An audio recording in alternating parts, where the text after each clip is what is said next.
Hey, Alice, can you listen to me for a moment? Sophie?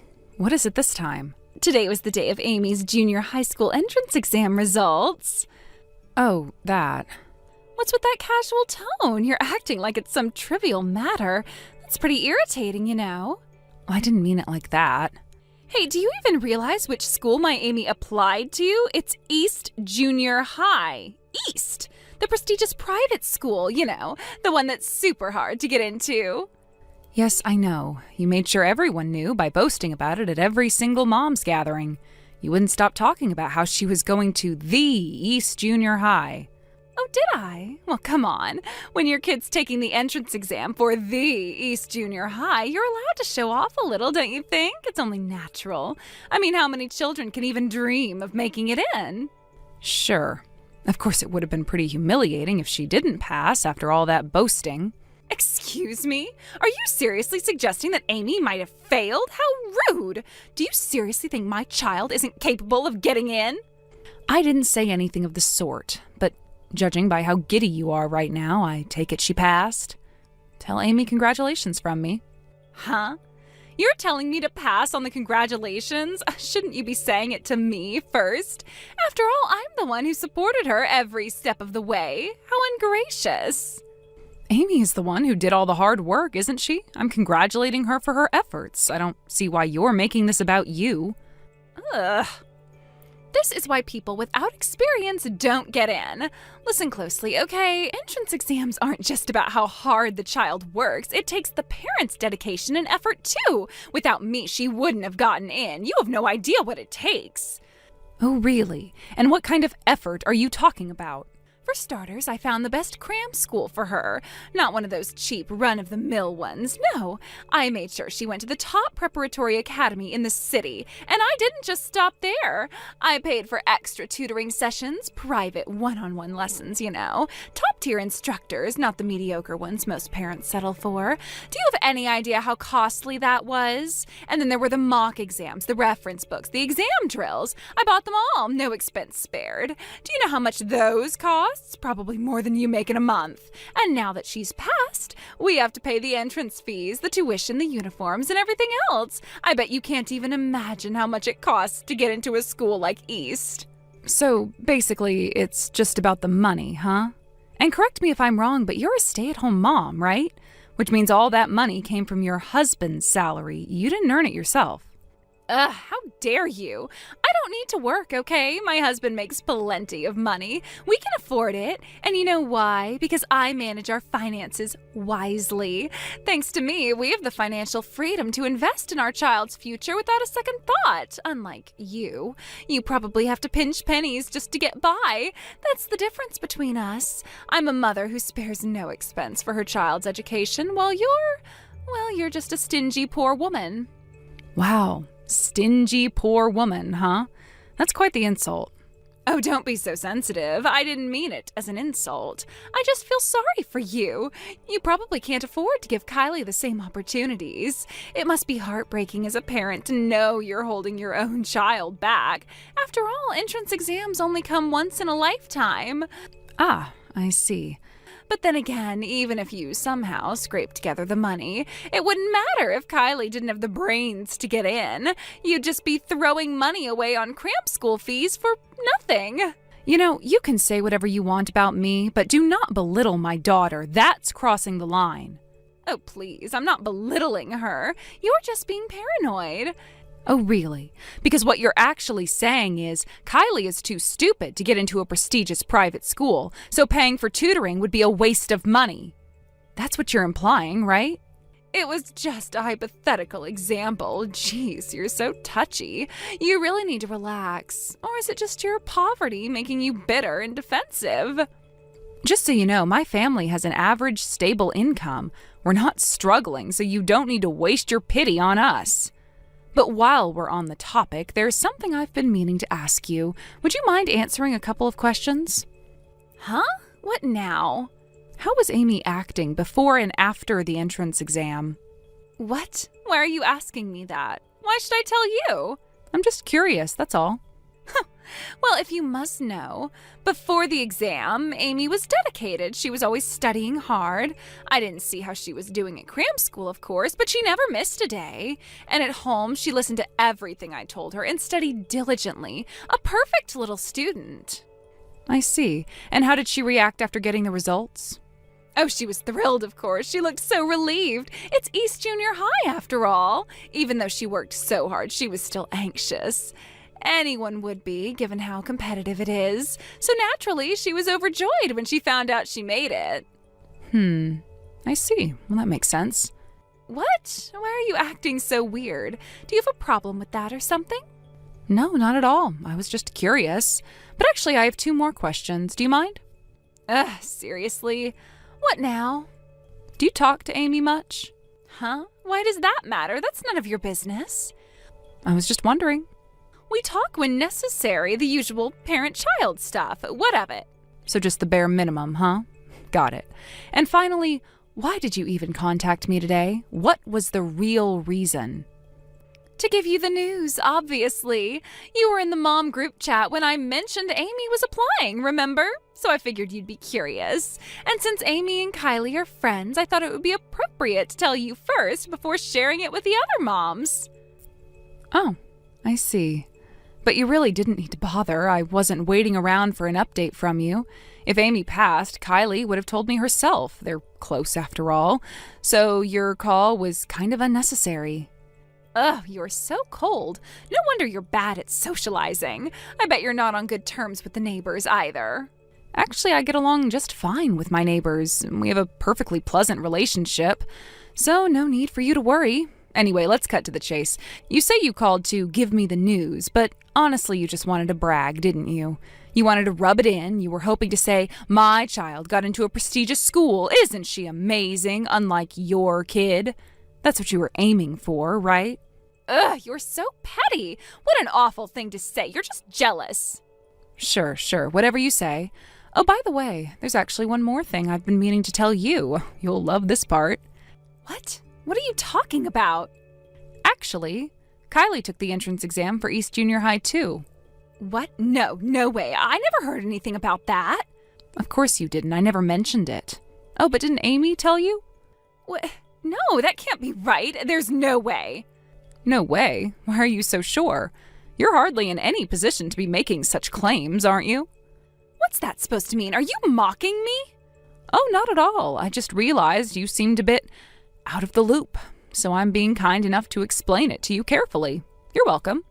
Ugh, cut the smugness and just explain yourself already. Why on earth did Kylie take the East Junior exam? You specifically said in the mom group chat that you were sending her to public school. I remember you saying it. You were very clear. You said, we're just going to stick with South Middle. It's a fine public school. Oh, that's right. I did say that. But that was quite a while ago, back before they even started 6th grade, wasn't it? Huh? Oh, I guess it was.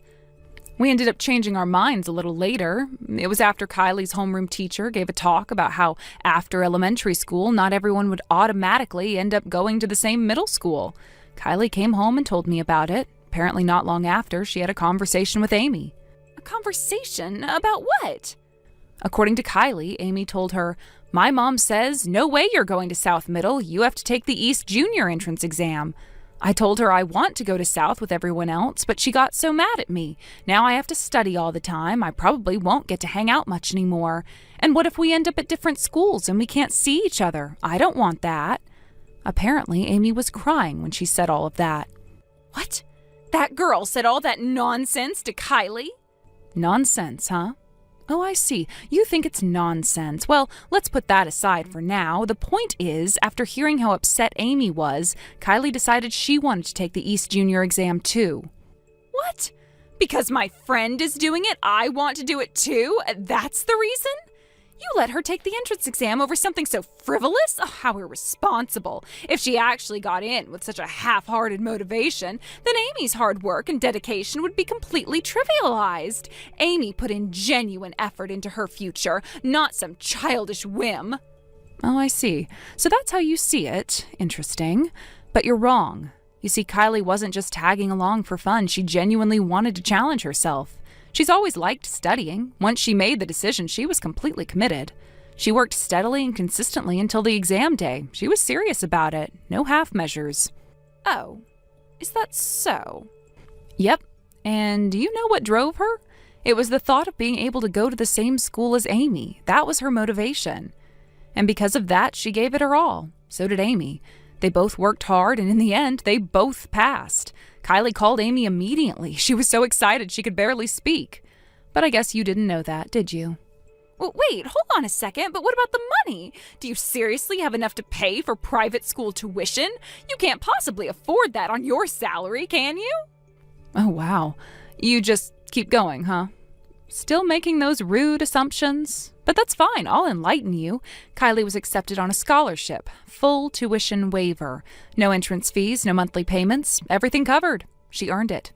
And she's determined to keep it for the full 3 years. She's already telling me how hard she's going to work to maintain her scholarship. She's really proud of herself.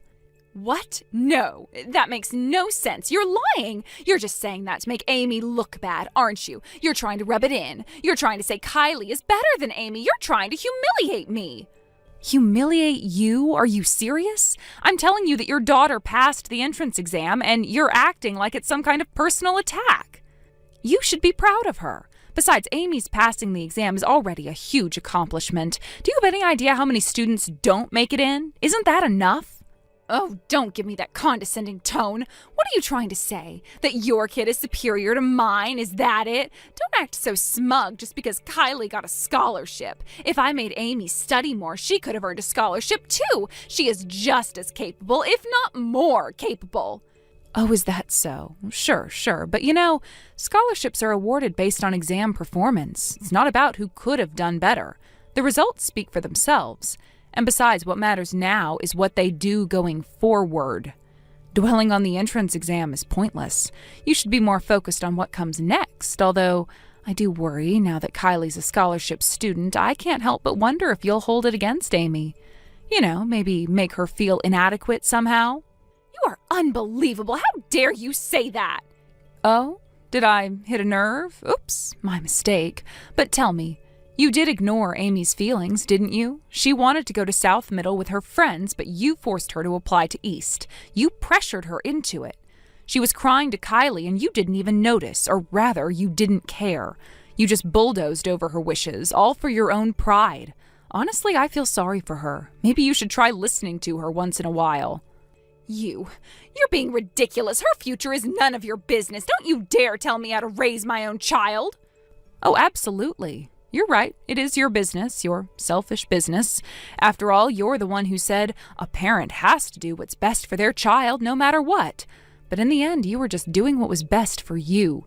You didn't care what Amy wanted. You were only thinking about yourself, some selfless parent you are. Oh, you're so infuriating. I've had enough of your self-righteous lecturing, you. Oh? What's wrong? Didn't you contact me entirely of your own selfish will? I mean, you barged in here just to brag, but now you can't take the heat? How ironic. Anyway, I've got to go. We're having a little celebration for Kylie's success. So, if you'll excuse me, goodbye.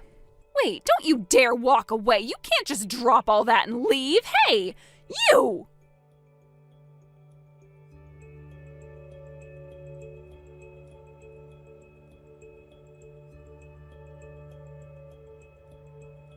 After the junior high school entrance ceremony, Sophie seemed to disappear without a trace. It was as if she had been plucked from their daily lives overnight.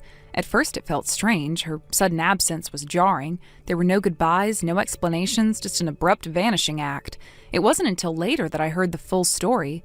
Apparently, behind closed doors, Sophie's parents had been struggling with irreconcilable differences over their conflicting educational philosophies. Their clashing views, which had long been a source of tension, eventually reached a breaking point, resulting in a bitter divorce. From what I was told, the final straw had been a heated argument over Sophie's future. Her mother had been adamant about pushing her toward a rigorous academic path, determined to have her attend a prestigious private school with intensive tutoring. She believed that Sophie's only chance at a successful future lay in excelling academically and was prepared to invest everything into making it happen. In contrast, Sophie's father believed that their daughter needed a more balanced upbringing, one that allowed room for both learning and freedom. He wanted her to enjoy her youth rather than be smothered by constant academic pressure. the growing divide between them became impossible to bridge, and the once unified family finally fractured. Following the divorce, Sophie was placed into her father's custody. It was an arrangement that, despite the heartbreak of her parents' separation, seemed to bring her a measure of relief. From what I heard, she was finally able to live more freely. Her new life with her father was noticeably calmer. Gone were the suffocating arguments and relentless pressure to perform. Freed from the tug-of-war between her parents, Sophie could finally breathe. She settled into her new routine, gradually adapting to the quieter, more stable environment. According to mutual acquaintances, she seemed happier, more carefree than she had been in years. Though it was bittersweet, I was genuinely relieved to hear that she was doing better. Sophie had always seemed burdened by the weight of her parents' expectations, and knowing that she had found some peace gave me hope that she was finally giving the chance to simply be a kid again.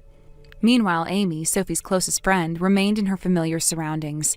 However, her life changed significantly as well. With her parents' divorce finalized, Amy was placed into the custody of her father. Much like Sophie, she seemed to flourish in her new living situation. Freed from the constant tension of her parents' conflict, she was able to focus on her own life. From what I heard, she became more relaxed and cheerful. She no longer had to tiptoe around her parents' arguments or feel caught in the crossfire. The change gave her room to breathe, and she slowly but surely regained a sense of security and stability. Even though Sophie and Amy were now separated by distance, their friendship remained unshaken. Despite attending different schools, they kept in regular contact. They texted frequently, called each other, and made plans to meet on weekends or during school holidays. Their bond, built on years of shared memories and mutual support, easily withstood the challenge of being apart. I often saw them walking home together when they had the chance, chatting animatedly and laughing as if nothing had changed. It was heartwarming to see how their connection had endured. Even though their lives had taken different directions, they remained constants in each other's worlds. Watching them maintain their friendship reminded me that some bonds are simply unbreakable. No matter the distance, no matter the changes, they continue to stand by each other. As I watched them, I couldn't help but feel a deep sense of admiration for their resilience. Adolescence is a turbulent time, filled with emotional ups and downs, academic pressures, and the struggle for identity. Yet, despite the challenges they faced at home, they maintained a hold on their friendship. It was clear that they gave each other strength.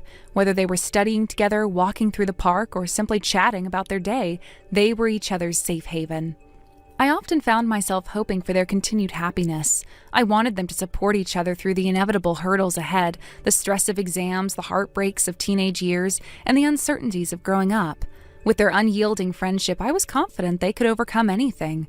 Their bond was a reminder that even in the face of life's difficulties, having someone to lean on could make all the difference.